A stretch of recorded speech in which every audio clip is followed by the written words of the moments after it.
Okay, welcome to those who are on Facebook. I'm not quite sure if, there's 6 people, 7 people. So there's a few people joining us. So welcome to those. And feel free to leave some comments. Feel free to put some thumbs up or some love hearts or anything you want so we know you're there. And we'll be able to go from there. We thought we'd do this as a little bit of an experiment, really, to see how this is going. Okay, quite a few people, that's great. And those comments, if people want to leave some comments, leave some questions, then we'll be able to answer those as we go along. So first of all, Ian, just want to thank you for being willing to share with us tonight. So maybe you can just tell us what you've done today, just to kick us off.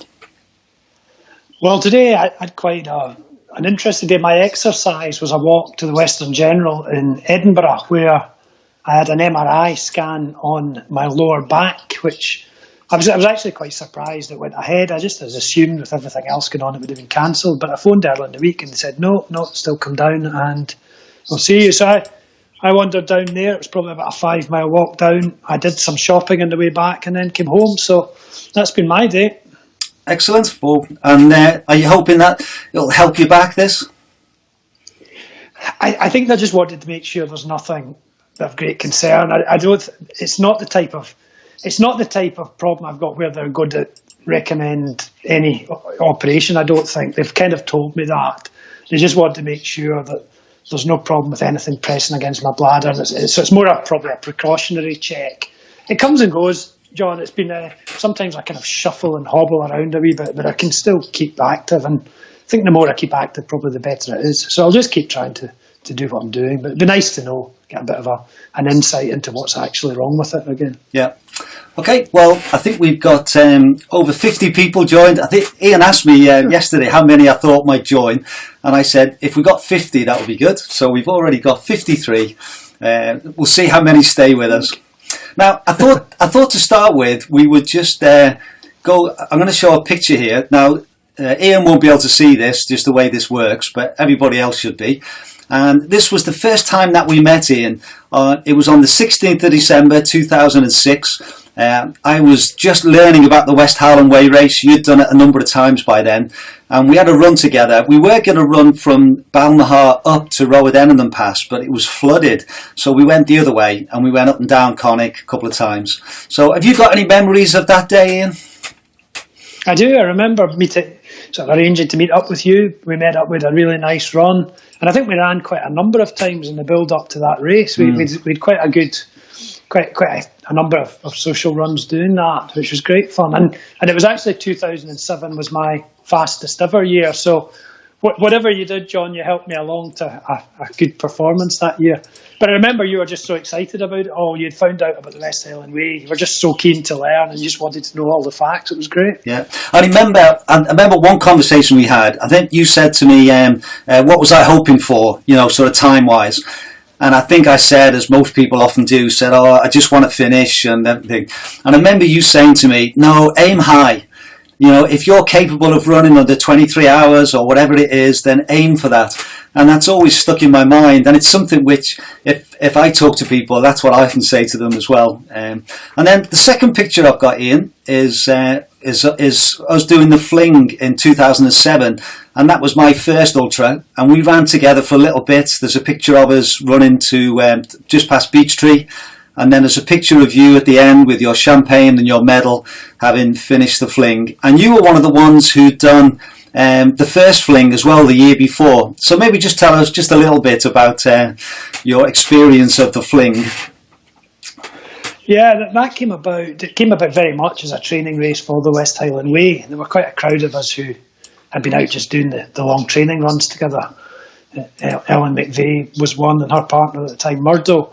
And Murdo had said, why don't we have a race? Everybody's doing the same type of thing. Why don't we put on a race towards the end of April, which would be a great training run for the West Highland Way? So the first year was just very much a sort of trial race. I think there were 18 of us started and 17 of us finished. And we did at that time it finished a bit further on. It was just beyond, by the way, at the cottages.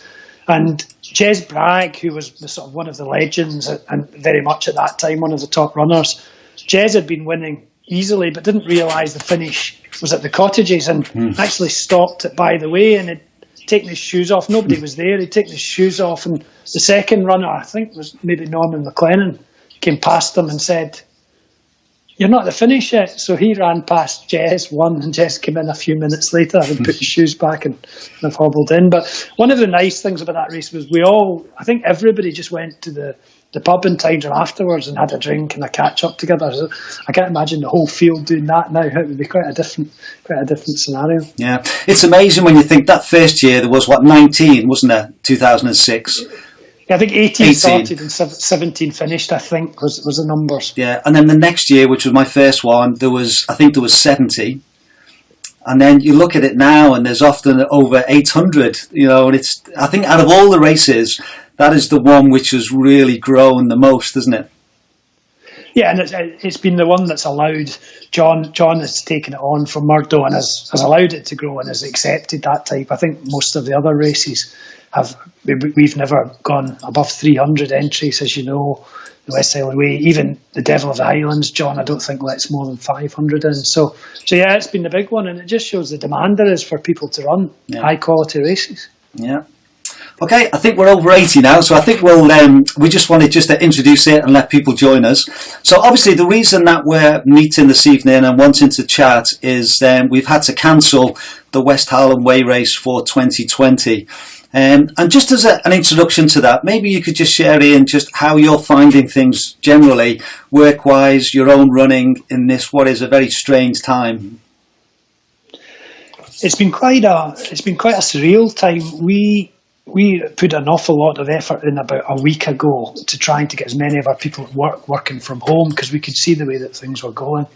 And within the space of about a week, with great help from our IT people, we managed to get 170 of our 250 Lindsay's people working from home. The other 80 we put on this new government furlough leave arrangements, where we recover 80% of the salaries. We continue to pay these 80 people the full 100% of their salary, so we're taking that on, but we think that's the right thing to do.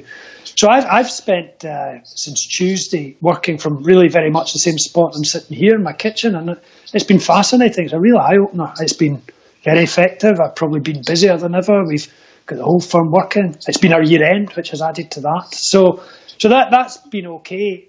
I think in running terms, we've really been fortunate's the wrong word, but I'm delighted that governments both in Scotland and the UK have recognised how important it is for people to get exercise.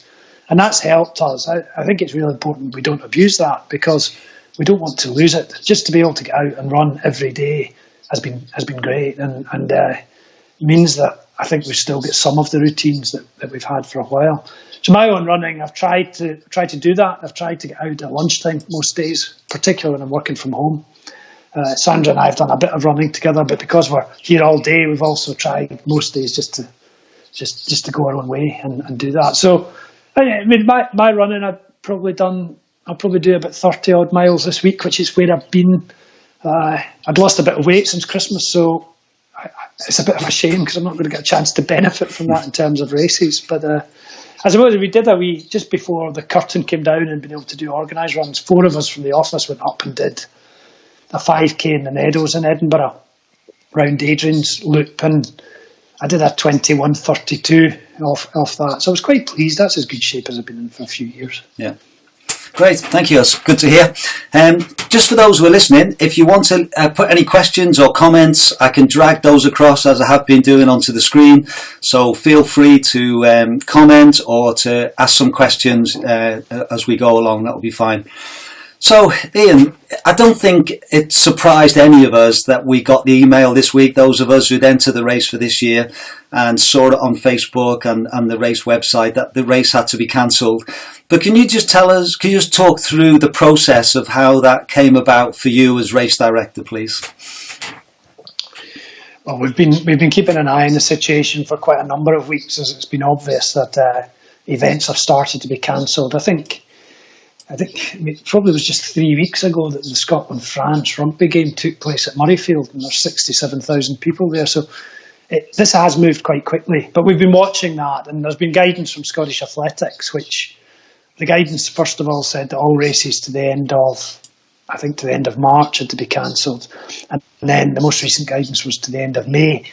But we felt just from discussions on the medical side with Sean and with Adrian, with yourself, John, we felt that we've got people who need to do more training, need to train longer, need to be able to get out in these, if not necessarily West Highland Way, need to be able to get out and do long runs.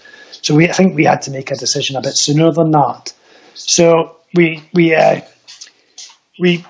decided at the start of the week. I think I maybe woke up on Tuesday or Monday morning and I texted Sean. I said, "Look, it's not going to happen, is it?" And we had a bit of a chat, and it took the 3 or 4 days to get everything worked out with SI entries. It took the 3 or 4 days to get everything worked out with SI entries, where they're going through a massive process. They've got about 200 events at the moment which have been cancelled. So they've asked if we can be structured in our timing, and they'd asked if nobody could cancel June races up until this week. So they've been a great help. They do all the admin about moving the entries and so on. So it's taken that time. I didn't want to hassle them where they're such a good help, and they're not getting paid for this. In fact, they're losing their revenue because they're paying everybody back. So we got to the stage where on Friday we'd agreed all the thing, and it just seemed appropriate to press the button to say that was it. And there was also a wee bit of a remembrance last night about it was Dario's 57th birthday, race director, and it seemed kind of poignant that we had to take that decision on a day like that. But I'm sure Dario would have understood and taken the same decision himself. Mm. Yeah, and I think that's one of the things that maybe as runners we don't quite appreciate, do we? The what goes on in the background and all that involves in that. So what have you had to do to be able to postpone or cancel the race and then be able to get it ready for next year? Well, the SI entries one's been a big thing. We had to decide first of all how we were going to cope with this, what our policies and procedures were, and we decided that anybody who had an entry for this year would have the right to carry that forward to 2021, and that would be the default position. So if people don't do anything else, they would do that. People who aren't able to or don't want to take part the following year, we are going to refund in full. So they'll get a full payment, which SI entries will deal with over the next 3 weeks. People who have already withdrawn will get the balance repaid to them. So we've already refunded £70, they'll get the balance. So that whole part of the admin takes place there, but there's also quite a lot else out with that. There's all the volunteers as well as the runners. We had to notify the runners, and I was very keen everybody to get an email from SI entries before we posted anything in the social media sites. So that took a bit of coordination. The volunteers, John and Helen Monroe, let them know last night. People like Glencairn Crystal, I've been in discussion with the owner there for the last couple of weeks. First of all, with a view to, do we need to order the goblets now? And if we do, could we hold back that order until the last possible minute in case it doesn't go ahead? Because the goblets are all stamped with they've all engraved with the year of the race, and we wanted to keep that. So they've been great as well. Paul Davidson there was fully understood, and then we had to let him know. There's the venues, the likes of the Nevis Centre at Fort William, who I've not been able to get in touch with yet because they're closed as a leisure centre. So I've sent emails to them. And and Scottish Athletics need to know because the permit is no longer going to take place. So there's just quite a lot. The medical team, the sponsors, Ultra, Adrian's been dealing with. I think sometimes it's maybe that as runners we just think these things happen, but there is quite a long tail to getting it right. Yeah. Great. Now, we've got a couple of questions coming in, and I'll drag those across in a minute. But there were two that were put on beforehand, so I'm just going to bring those up now, Ian, so I'll read those out, and people will be able to see those on the screen. So the first one was from David Waugh, and he said, there aren't many winter ultras in the UK, but races like the Cheviot Goat and Spine, Glentress Marathons, etc. are both feasible and popular. Would love to see a winter race on the West Highland Way. Can you expand about it not being feasible or desirable to hold a race later in the year? Yeah, okay. I think there's probably two aspects to this that went through our thinking when we decided we weren't going to hold it another time. I think the West Highland Way race has always been midsummer. It's been a midsummer event. It's been as close to the longest day as we're able to have it. And even trying to change the event to say mid-September we'd completely alter the dynamics of that race. Instead of having sort of 4 hours of darkness, we could be up to, well, September, I think, is almost 12 hours of darkness from some of the 24-hour races I've done. So that would be a completely different event. It wouldn't be the same at all. So I don't think it's just as simple as say, oh, it's the same route, we move it. The other factor here is that we've got an awful lot of events are moving into the second quarter of the last quarter of the year, pushing back out. I mean, take, for example, the 4th of October. The 4th of October already has the London Marathon, the Glasgow Half Marathon, and the Loch Ness Marathon are all scheduled for the same day. So the fixtures are just getting so full that it just didn't seem practical to do that. And I think for where our race sits, it's a midsummer race. The sensible thing, certainly to me, seemed to be just we'll postpone it this year and we'll come back in 2021.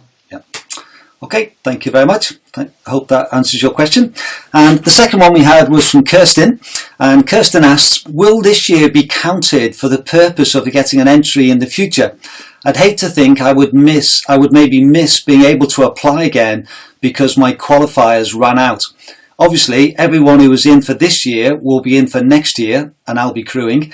The following year is going to be crazy busy, and all of a sudden 3 years have passed. So Kirsten just wants to know how it works with the qualifying period. I think that's one of the questions of detail that we've probably not yet got into. We will need to look at that and sort of take a view. I mean, there may well be people, for example, who will be running in 2021 who it's 4 years since they've last done an ultramarathon, but that's fine. That's just the way it is. So I think that's one that we're going to have to think about when we're getting the 2022 race ready, and how do we sort of put in place something that's fair to all the runners. Ultimately, we always try and run these races. They're for the runners. That's why it's there, and it's to make it really as fair as possible. We're not trying to make it more difficult for people to take part. So I can't give any promises to Kirsten or anybody else, but it's something I think we will clearly have to look at in due course. Yeah. Okay, Abe, we've got some questions coming in, so I'll drag these across now. So the first one is from Ian Beattie, and Ian says, who do you think would have won the ladies and men's races from this year's start list, and in what time? So who do you think would have won the ladies' race and the men's race, and what time? Oh, that's a really difficult one, and it's difficult. I'm probably not the best person to answer this.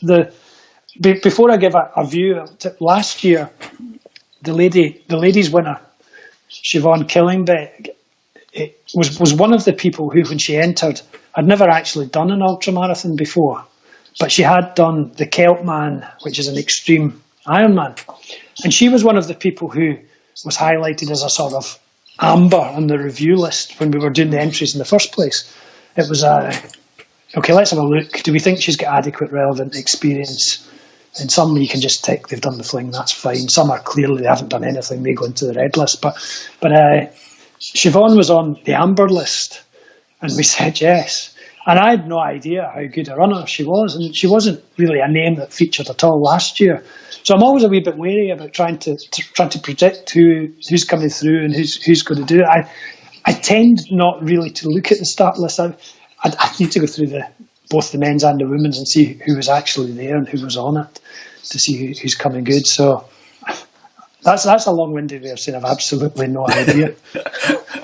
Okay, and let's think maybe generally time. You know, the record now is 14 hours 44 something, isn't it? I think. Is that right? No, 13. Oh, sorry. John. Yes, that's right. 30. Oh, 30, yeah, should have had my stats there. And for the ladies, 17-16. Yeah. So yeah. Yeah. So in the next 5 years, can you see that lowering again? I think over the last sort of 6 or 7 years, I think I worked out we've had 5 different years where it's been a course record.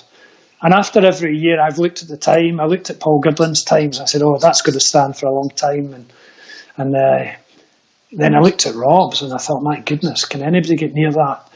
I suppose they could. I suppose there's some real quality runners out there. Some of the people like Rob, world-class athletes, and I've often wondered if somebody like Robbie Simpson came along, or somebody, Tom Evans or these type of people, what could they do on the men's side? So I think it's possible. I think the ladies' side, Lucy Goons held the ladies' record since 2007. So you would think that should be due. Somebody should be able to give that a go. I mean, I think the fact that nobody has up to now really is a great indication of what a fantastic time that was by Lucy. So yes, I wouldn't be at all surprised. I would probably expect the ladies' time maybe to go first, but I could be wrong. It's the route has definitely been smoothed out a bit, which I think the fast runners, that helps. They can run faster on a lot of the bits that are coming down into Kinlochleven. So that's worth a bit of time to them. We'll see. Okay. And that's what makes it exciting, isn't it, to see what's going to happen? Yeah. Okay, next question. This is from Tony Bloomer. And he says, what's the advice? Train on for 15 months or rest and recover and then build up for 2021?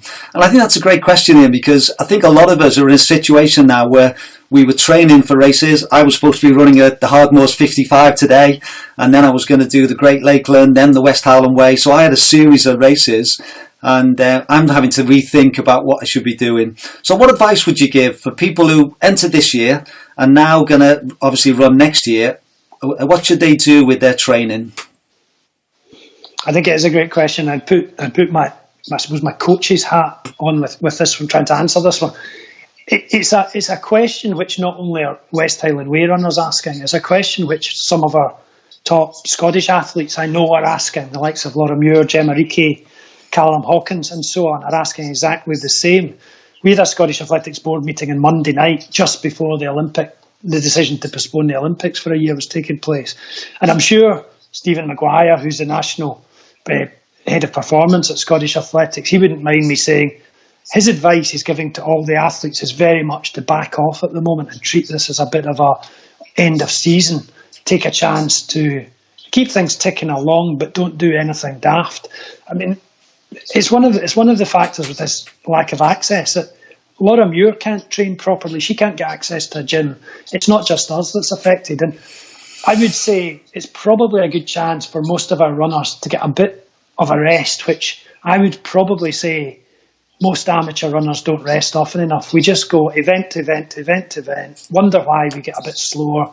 We don't peak and then recover, which is probably the much better cycle. So I would be absolutely strong advice. I wouldn't be thinking about starting the programme till maybe November, December time. I would be thinking, what do we do up to then? Keep ticking along, keep a level of fitness, maybe do things like strength and conditioning, the stuff we all neglect and really would improve our running in the long term if we did that, start focusing on other stuff like that. So that would be my advice to it. I think don't just keep running through this the way you've always run. Use it as a chance to do something different, get better. Yeah. Okay. Thank you very much. And the next question, this one's for me actually. John, what is that a real wall in the background, or are you on a green screen? Yeah, I'm on a green screen, so I can change the background if I wanted to. But I thought I'd put a little picture up there. And that post behind me is Dario's post. That's just at the top of Loch Lomond when you look back down the loch, and it's a very special place. And lots of us, when we go past that, give a special thought to Dario. And I know, Ian, Dario was a very good friend of yours, wasn't he? I met him a number of times, but I know that you were a very, very good friend, weren't you? Yes, and I miss him a lot. I think there's a lot of us in the group who remember Dario very fondly. He was a character. His enthusiasm for the race was just infectious. In the days when I started, Dario wasn't the race director in the first year I tried to do the race in 1998, but he was the person you were referred to for a chat. So that was my first sort of getting to know Dario. You phoned Dario, you chatted through for an hour, and if Dario thought you knew what you were doing, then you got a tick and you got into the race. That's how it was. And over the years, got very close to him. I ended up living within about 4 miles away, so we used to have occasional whiskey nights and so on, which he loved. In fact, just before his death, that year in 2009, and looking back, I'm really pleased this happened, but we used to have it was almost a routine, and John, you'll remember this as well, where 3 weeks before the race, quite a crowd of us went up to Mulgai on the Friday night, and we did a we did a run in the dark. It was and over to Balmaha. We put one car at Balmaha, came back, and Dario came to in 2009. He came to that, and the next day we went to the Scottish Cup final, the football, where Falkirk were playing Rangers. Dario was a big Falkirk supporter, and I had a Falkirk season ticket, so we went to that, and he died in July. And Falkirk were supposed to, a couple of nights later, be playing a European game, which we were supposed to be going to. So, yeah, a lot of memories. He was a great character. I remember him doing a 24-hour race round the Inch, one of Adrian's races, 2008, I think. And he didn't have road shoes, he had trail shoes. So he ran for 24 hours in tarmac and trail shoes, and he still managed. It was brilliant. Yeah, I remember that that night run on that 2009 because I was sitting next to him in the car back, so we'd ran over and we were chatting. I remember he was telling me all about his personal training, and he was just getting into that, and he had loads of ideas, and he was fascinating to chat to. Yeah, we certainly miss him, don't we? And I actually feel Dario. We shouldn't forget Dario had a really much harder time in terms of organising the race, because when he was organising it, there were maybe about 50 people doing it. It was much smaller. There wasn't the crowd that there is now. But in practical terms, that meant he didn't have the money in early to pay for all the things you needed to pay for. So he was constantly needing to juggle. When we've got 300 entries and we get all our income, it makes it so much easier. Dario didn't have that, so he was trying to do it all and sort of shuffle around and pay somebody from when the entry fees came in. So it was a different situation then, and the way things have changed with the whole social media as well and all online stuff, it just wasn't there for most of Dario's time. Yeah. Hey, just a little comment from Jan. He said, never had any idea there was so much to do in cancelling a race. So I think that's been helpful tonight, Ian, just to give people a bit of an insight into what it's involved. And the next one's a bit more of a fun question from Devon Scott. Ooh, what colour was the buff going to be? Have we got that far yet? Yeah, I think the buffs have been ordered. I don't know if I should say, because they'll probably just be rolled out the next year and be giving away. But we had chosen a colour, and it was very nice. But no, I'm not going to say. I'm going to keep it because I think that'll be next year's colour. Okay. And a question from Derek Chambers. Did you print any merchandise, i.e. hoodies, t-shirts, jackets? If so, are they still on sale? I don't think we've done much with the merchandise, fortunately, and it's one of the reasons for taking a decision quite early before we start getting into all the costs of things like merchandise. We had ordered the buffs because we needed to get the timescales of getting the material across, meant that order had to go in. I can't remember if they're dated or not. Buffs are pretty... So if they are dated, then we'll have to try and sell them or do what we do with them. I don't think we've got very much more other than what's on the shop at the moment, because Adrian tends to be able to order that kind of on time. Ron Hill help us out a lot with the race garments, and they certainly haven't been progressed yet. And again, it's another reason why it's so important to keep in touch with the Ultra and with Ron Hill just about our plans, so that they're not manufacturing garments and equipment and stuff for us that we then don't need and don't want to have to pay for. Yeah. Okay, just a comment from Paul Collins. He says, anyone else looking at Dario's point and hoping it's not too long till we get back there? And I'm sure that's true for a lot of us wanting to be able to get back on the West Highland Way.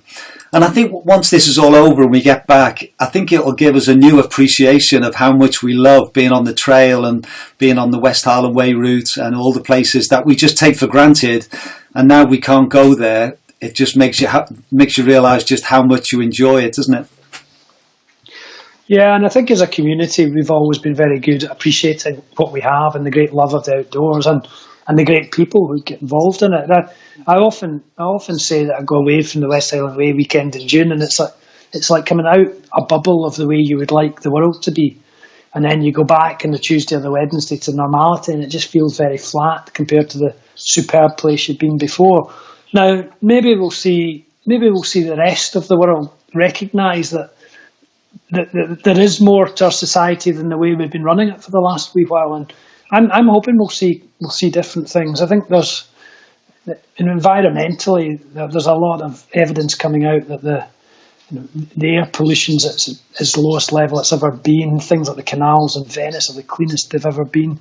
Maybe we'll realise that we can do things a bit differently. I mean, there's been some talk, not want to get into the politics of it, but there's been talk about universal income and so on. And you start to think, we've suddenly been able to find massive amounts of money for support when we've had to. So it doesn't seem acceptable to say, well, it's fine, we just leave homeless people being homeless because we can't do anything about it. So I think maybe we'll see a big change in society. I'm sure we'll all appreciate what we have because I think that's the way the group are anyway. I can't wait to get back out. You definitely miss it. Although we shouldn't lose sight again, John, as I said earlier on, at least we're still able to be running. And I mean, if you think 10, 15 years ago that exercise would have been one of the things the government prioritised, then I just don't think it would have happened. So that's fantastic. Yeah, I did see a comment from someone saying that the nearest we've been involved in this is it 2001 where we had the foot and mouth disease and races got cancelled. Can you remember that time and what happened? Yeah, the race actually took place in 2001. Foot and mouth started probably about January, February time from memory.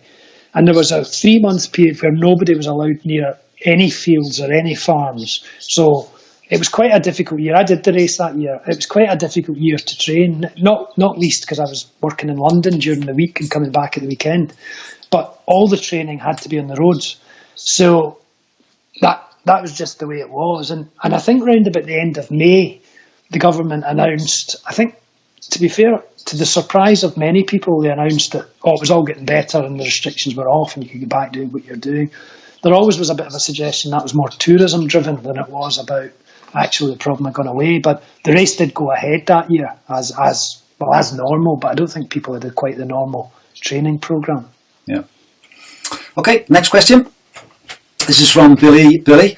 Hi guys, hope you're both well. Who between you has ran the longest, not in miles, but in years, although you both look a lot older than me? I'm not quite sure if that's a compliment or a comment.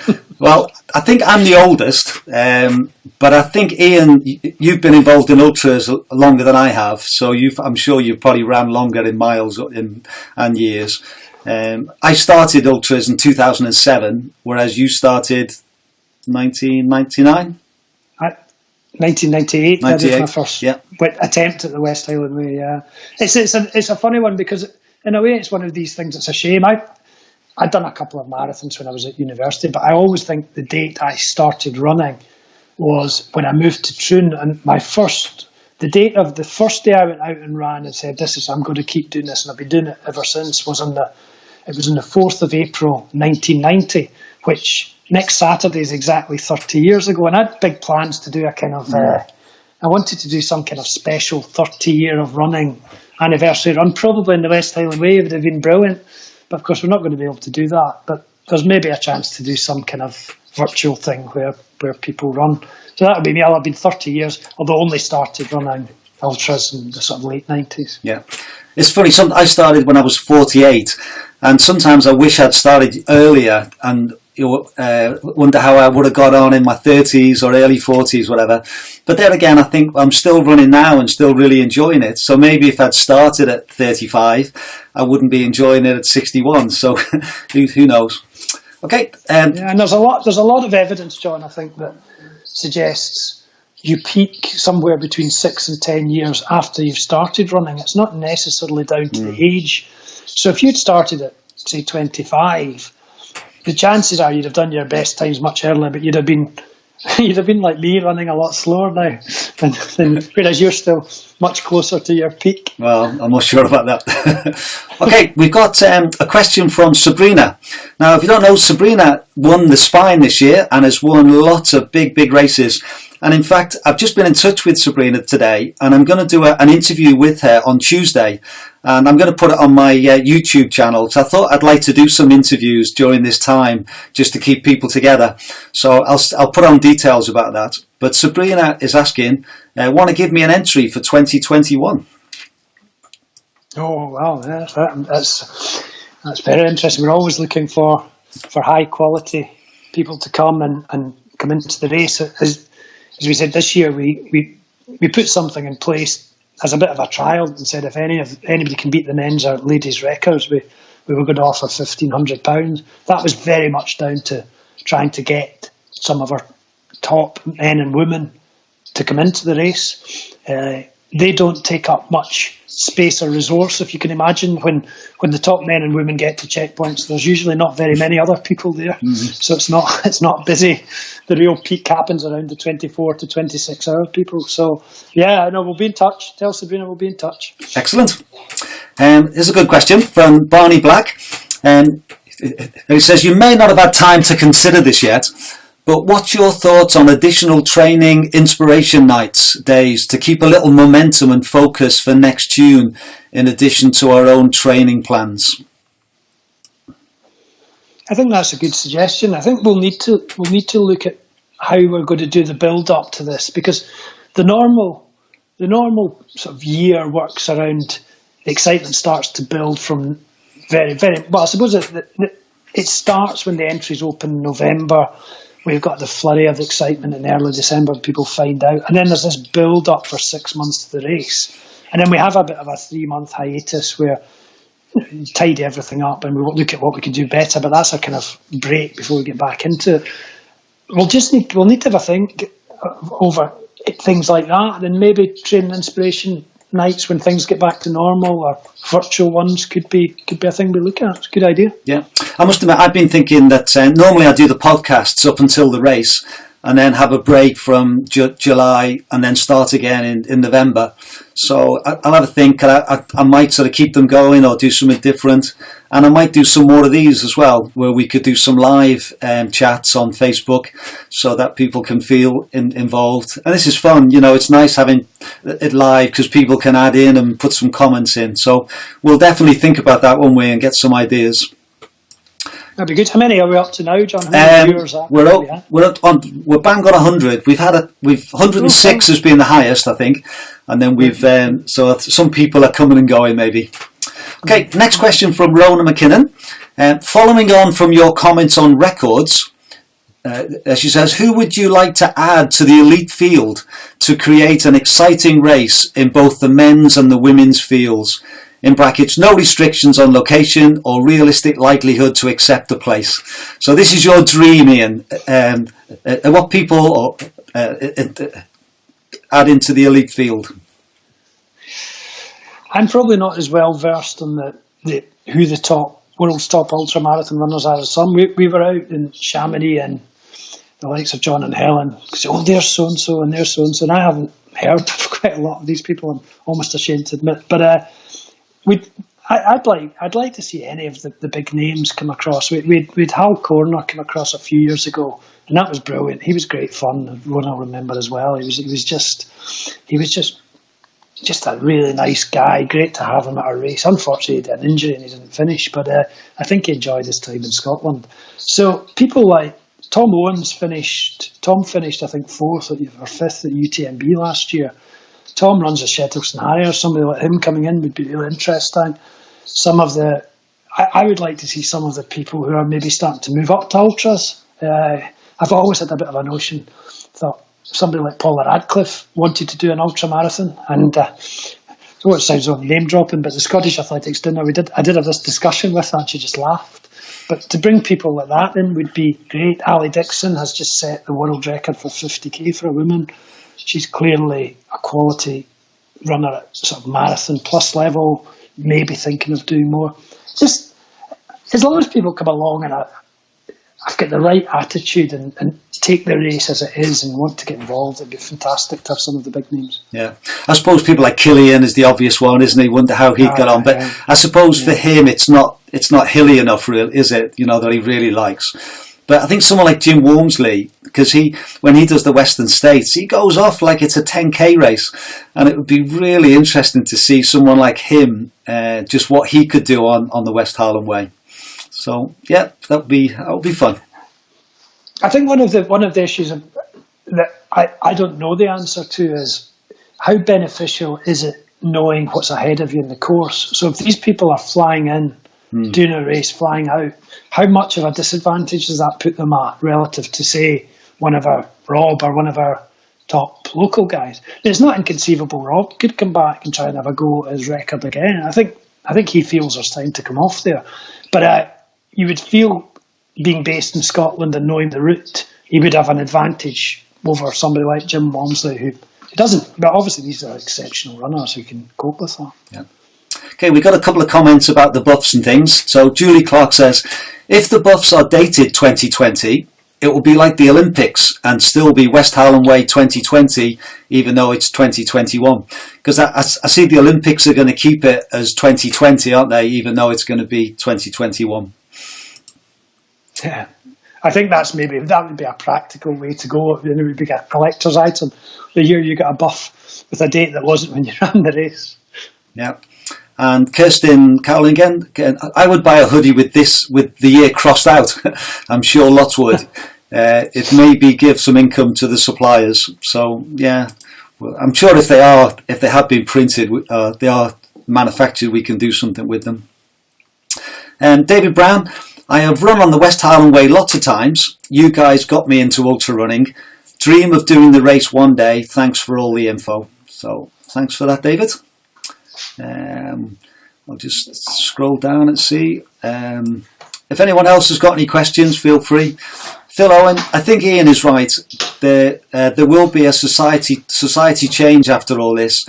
Going to miss the West Highland Way race and seeing all my West Highland Way family this year. Still, next year will be extra special. And maybe you want to give some thoughts on just what it might be like next year, having had a year off. Yeah, I think it'll be quite an event. I suppose the first thing will be, I'm not expecting there to be very many available places, because if the people who, by and large, you would expect if people were wanted to do it 2020, they'll defer.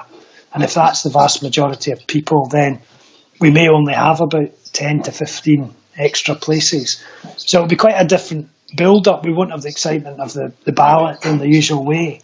But I think folk will just be so pleased to be getting back to these races, and it'll be just a special event to be back, hopefully. Yeah. And Stuart McFarlane says, is it likely that the West Highland Way race will generate a loss this year? And if so, is there plans to deal with this? I think financially, we've probably, this has been quite a good time for it to happen. Those who've been involved for a while may remember that I think maybe 2 or 3 years ago, we increased the entry fee from £100 to £120. And when we did that, we also increased the numbers to 300 that were taking part. So that has made quite a bit of a difference. We took the relay away and we increased the numbers slightly. So financially, the race has made a small surplus for the last couple of years. Now, we're not complacent about that, because sometimes we have to buy quite expensive medical equipment and so on, and we use up these surpluses. I think the 3 or 4 years before, we'd made a planned deficit of about 2,000 to 3,000, and that was all planned because we'd built up a bit of a surplus, so we realised that we could cope with that, and it wasn't going to be an issue. So at the moment, we've had all the entry money in for this year. We've not paid really out any of the costs. The race is in quite a strong financial position at this stage, so I wouldn't say we'll need to do anything particularly different, nor am I expecting this year to be very significant loss particularly, and if it is, it'll only be down to us sort of spending on things like, for example, we were always going to buy new signage because we felt we're a bit short of signage. There's other bits and pieces we're going to have to buy, as we do every year, some medical stuff. We put all our medical volunteers, we pay for their first aid training.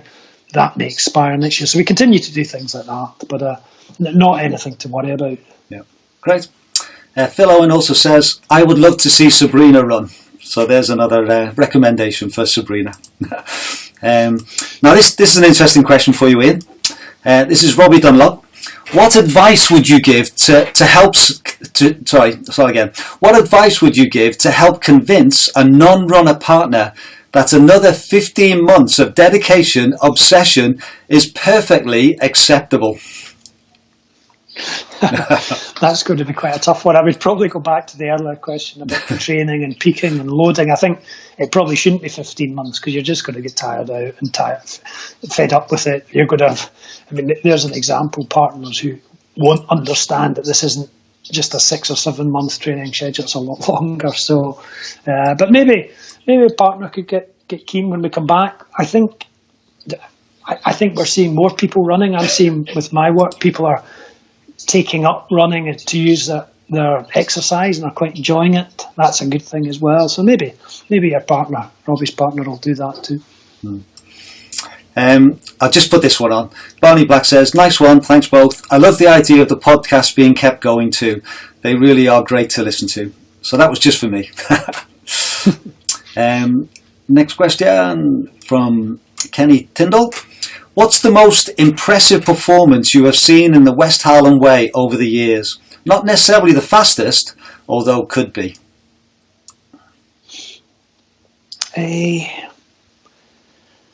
Well, I'll give two that spring to mind, and there's every performance, seeing everybody finish is always fantastic. I'd always say that. But Rob Sinclair's to go sub 14 hours, I still shake my head and find remarkable. When I hear people talking about the West Highland Way, even if they're not talking about the race, it's almost the first thing I tell people. I say, I'm involved in the race, and somebody's run it in less than 14 hours, I tell them. So I think that's just remarkable. The other performance that sticks out in my mind, and John, this is one that'll be quite close to you, was the year Caroline Gibson finished. I have never seen somebody so broken. She was absolutely broken. There is no way Caroline should have been able to finish that race, but something drove her on. And she was broken at Glencoe. She was even more broken at Kinlochleven. And then she came into it was the leisure centre rather than the Nevis Centre then. She almost knocked me over at the finish. She was running so quickly that last section. I mean, it was quite odd. I don't think she knew where she was. She was just had this last spurt to go. So Caroline is one who I would say it was just incredible. It shows what people can do if they really, really want something. Because she probably shouldn't have finished that year. The other one, the story, because I suspect he might be watching, and I've maybe told him before, but Ian Beattie. Ian fell one year on the Larrig Moor, which is always our most difficult place because communications up there are very, very, very difficult. And we'd heard he'd fallen, and this was a few years ago, and he had quite a bad fall. And I think our view was, from talking to Chris Ellis, who was the race doctor at the time, that somebody who's fallen, head knock, any sport, you can't take chances. We have to pull them out. But we never got that message. We weren't able to get up to Lundavra, so Ian quite happily sauntered through, made his way to Port William, and thankfully was fine. But I don't know if he realises just quite how lucky he was to get that finish that year. But that was quite remarkable too. Yeah, if I could just maybe put in two as well. I think one of the ones that for me stands out is Richie Cunningham's. And the years he won. I remember the first year he won, I'd ran with Richie a couple of times in training, and I got to know him a little bit, and he's become a really good friend now. But I remember that first year when he won, it was just someone who'd been involved in the West Highland Ways for a number of years. And I think that particularly his first victory and his second one really stood out to me. And then I think the other one from the other end of the field, I agree with Caroline's, but I think Kirsten's last year was phenomenal. Having followed her on the podcasts, and she came to the house a number of times to do the interviews, and I got to know her a bit and realised how hard she was having to work with her business and life and just been able to do it.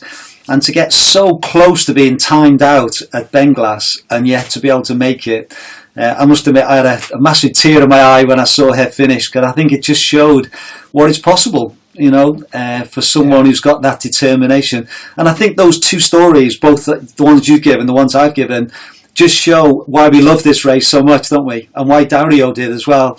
Always remember Dario telling me he loved the sharp end, he loved seeing the fast runners, but he also loved seeing those who finished just inside 35 hours. Yeah, it is, and we know the stories probably from the people that we are closest to. But I guess there's stories all through the field that we never hear, just about the same type of stories. And it's one of the reasons why I always feel you can't single people out at the prize giving, because everybody's achievement to get that goblet's incredible. So you can't start picking and choosing and just saying, obviously we've got occasions like the people who get to their 10th, or the people who have done more than that, and the oldest people and so on. But yeah, there's fantastic stories the whole way through. Okay, just a quick question from Rhoda. This one's to me. Is your background supposed to have live midges flying around behind you, or am I too far into the gin? The thing is, if I do this, then the green screen goes away. So I need to put it fairly high, otherwise I disappear as well. So I've got to try and find the right balance. And there's still a little bit of fluttering around. So sorry about that, Rona. Next question from Barney Black. Random question away from the West Highland Way. He says, have you any ideas to create any other races that have not yet become a reality? So I know, Ian, obviously you've got a full-time job and lots of things going on, and the West Highland Way is enough, but have you ever had thoughts of creating another race? Yes, and I think usually it then comes down to, in practical terms, I think there's so many people now organising races that I probably step back and think, do you know what, there's probably what I do with the West Highland Way race is fine. We introduced the relay for a few years. That was mixed success, I think. People who took part in it really enjoyed it. They enjoyed feeling they were part of an ultra running event, and I think it did introduce quite a number of people to ultra running, which was one of the objectives of it. Unfortunately, we probably put a bit of a strain on our medical resources, which we weren't really expecting that. But it was folk who were more used to road running, hammering over sort of rougher terrain, caused us a few problems. I've got some lovely routes. I think, oh my goodness, what a great race that could be. And there's one from when I used to stay up in the Strathearn area where we used to do as a 20-mile loop, which we used to call the Tour of Strathearn, and it was just a loop, so you could start anywhere. We would normally start up at the distillery, and you kind of go the south side through Crieff, along past into Comrie, past the wildlife park, and then you come over the hills and up to the sort of the big reservoir, and down again to the distillery. And that's such a good route. It's got everything. It's got trails. It's got a bit of road. I thought, see if somebody would even extend it a bit. You could take it much further and up to Ben Hornsey and so on. You could make a sort of 50k ultra easily there, which would be brilliant. But I don't think I've got the time. I think I'm probably doing enough. Somebody else would have to take, and somebody like Bill Ayres maybe could run with these ideas and take it forward. Yeah. But again, just thinking of the time that I've been involved in ultras, when I started, there was maybe 3 or 4 races in Scotland, and now there's probably over 40. And then that's replicated throughout the UK, throughout the world. And it's amazing, isn't it, just how these races... And there's loads of really fun races now as well. That race from Meriden, where everyone starts in one place and you've got to disappear and go as far as you can. And there's all sorts of different types of races now, aren't there? Yeah, it's good. And I think the other thing that I think has been quite good in the racing is we're starting to see a new generation of race organisers come in. So George and Karen organised the Cateran and the D33 for 10 years. We've now got Richie Cunningham's taken over that, the D33s, Andrew's taken on that. They've got Kyle Gregg's taken over from Sarah at Speyside. So we're starting to see new people take and continue, and that's great. That's the same with Clyde Stride. There's a new team in place taking on from Lee. So I think that's the way it should be. You shouldn't feel you've taken these things and you're stuck with them forever if you want a chance to get out. Yeah. Okay, just a few more. Rory Campbell, I'd hope to enter next year in 2021 after committing to Comrades this year. Look forward to seeing race from a backup perspective instead. And that will be true of some people, won't it? Those who wanted to enter next year and maybe saw that as a 2-year plan will now have to put that back a year probably, won't they? They will, but I guess it comes down to, in the scheme of what we're seeing, it's one of these things, isn't it? This is a massive issue for society. I was down at the hospital today. There were people being tested down there. It sort of brings you back to reality, what this is all about. So I always say to folk, the West Highland Way and the race are going to be here for many years to come. It won't necessarily be me or you, John, or the other people involved, but there's lots of years ahead for people to take part in this race. Yeah. Laura Macmillan says, you could maybe make 2021 an extra special race by making it a double run.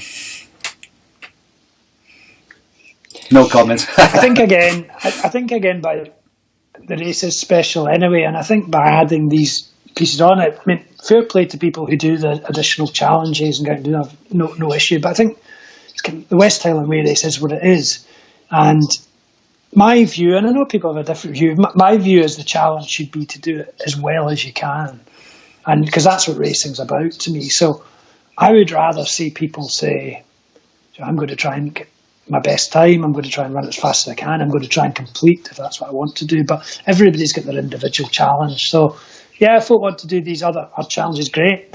I've got a challenge in my mind. I've been meaning, a sort of daft one. I've for years, every time I drive up the A9, I think I would love to run from Inverness back down to Perth, and one of these times I'll do it. But that's that kind of challenge rather than a race per se. Yeah. Okay, Sabrina says, me too. So I'm assuming that's about, she's looking to be in the race. Ian Beattie, who you mentioned, says, sorry, briefly left. Julia inadvertently kicked the keyboard. This is a great discussion, just what we needed after all the strange times recently.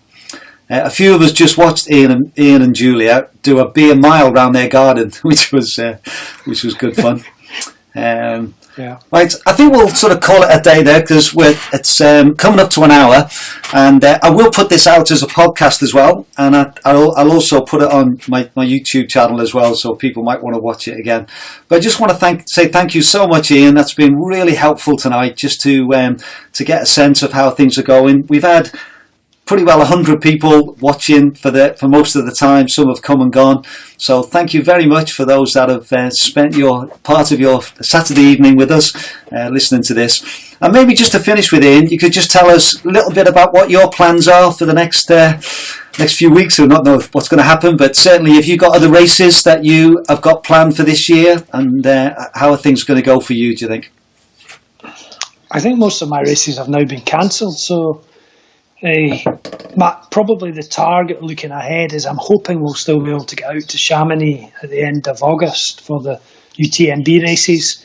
I'm not in any of the races. That's our next holiday. It would be great just to be able to get out there and do some running on the trails. So yeah, I'm probably that's about as far as I'm looking at the moment, John. The number of races I think on my cancellation list, I've had the Cyprus Marathon, the Alloa Half Marathon, the Kintyre Way I was hoping to do, that's been cancelled as well. I can't even remember. There's been everything's just continued to be cancelled, so that's a shame. But before I go, John, could I just thank you as well, because I think this was a great idea putting this on, and thanks for all the work you do with the podcast. I know in the old days when I used to have an office to walk into, I would often walk in and listen to them, and it's great just hearing. I guess the excitement that people have coming into this, I love that. I've been involved, to say, since 1998, and it still excites me, and I love hearing the excitement everybody else has, and you help generate a lot of that through the communications that you do, so thank you very much. Pleasure. I just thought I'd finish with a nice comment from Robert McMurray, and he said, hard to explain the impact this race has had on me last year. The race family, the new friends, bonding with family, the route, the entire experience really. Gutted that 2020 plans have gone awry for all, but now can't wait for 2021. Well done, team. What an amazing race family and an unforgettable experience. And I think that probably sums up a lot of people, how they feel being involved in this race. And certainly those that are listening, I'm sure, very much echo that. So once again, I want to say a big thank you, Ian, and we'll keep in touch and we'll do some more of these. And thank you everyone for listening, and everyone stay safe and well. And we'll see you on the other side of this whole time.